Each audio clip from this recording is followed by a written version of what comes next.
Okay, we're going to be covering two different types of video cards. There's several different kinds out there, but for the majority of the users, these are the two you're going to see. This is an AGP video card, and this is a PCI Express. If your motherboard is AGP, you have to put in an AGP video card. If it's PCI Express, you have to put in a PCI Express video card. You cannot swap these back and forth. The connections are totally different, and it's not even going to fit in the same socket. Okay, when you're purchasing a new video card, you want to make sure that you get the correct socket that it slides into, whether it's AGP or PCI Express. And the other thing you want to make sure is where your monitor plugs in, that you have the right connection. There's two main kinds. There's the VGA, 15-pin VGA cable, and the other one's a DVI cable. You want to make sure that you have the right connection, because you don't want to get home and grab your monitor cable and go, oh, it doesn't plug in. So make sure you check those two things when purchasing these. Okay, next we're going to talk about the power supply. If you have a standard, normal, everyday computer, around a 300, 400 watt power supply is going to do plenty for you. If you have to go out and buy a new power supply, you want to make sure a couple things. You have the big connection here that actually plugs into the motherboard. Some of them have 4 extra pins, and you want to make sure that whatever you're buying has the right number of pins. This one here is a really good one. It has the 4 that just slide on there, so you can, depending on which motherboard you have, you can add them in. The other thing you want to check is this plug here. This is a 4-pin plug.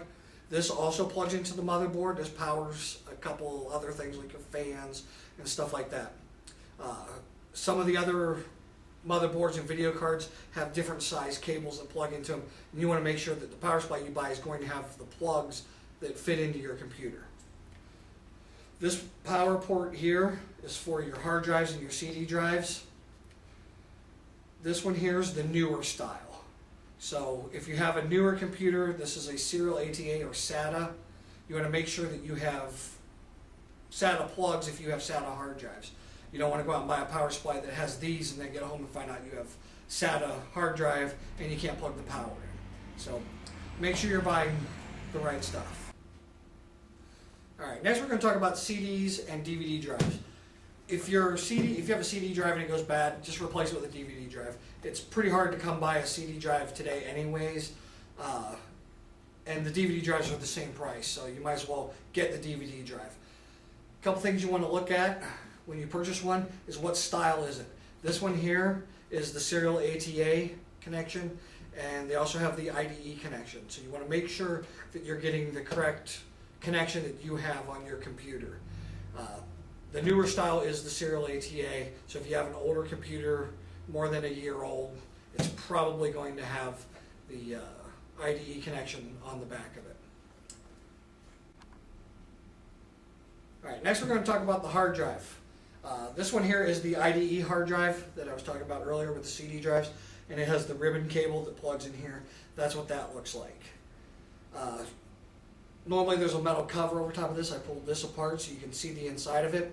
But the metal cover comes off. Never take the cover off, because if you take the cover off, your hard drive's not going to work again. It may work for a day or so, but after that, it's dead.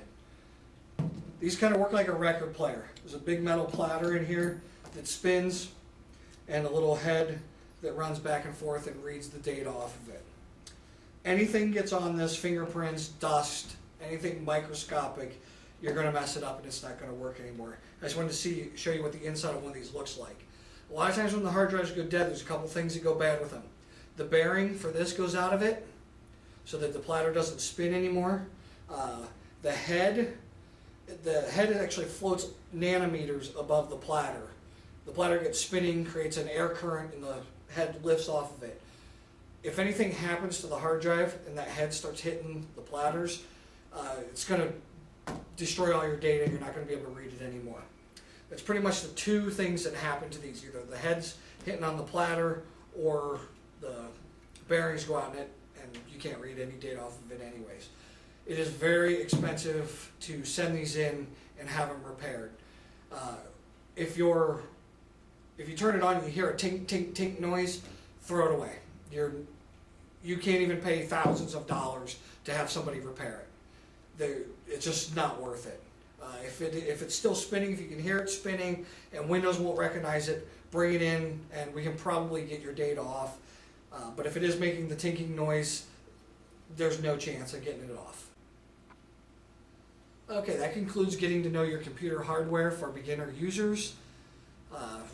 Now when you start messing with your computer and you bring it in, and when I'm talking to you and you're talking to me, we can understand each other a little bit better. I hope that helps you out. Thanks.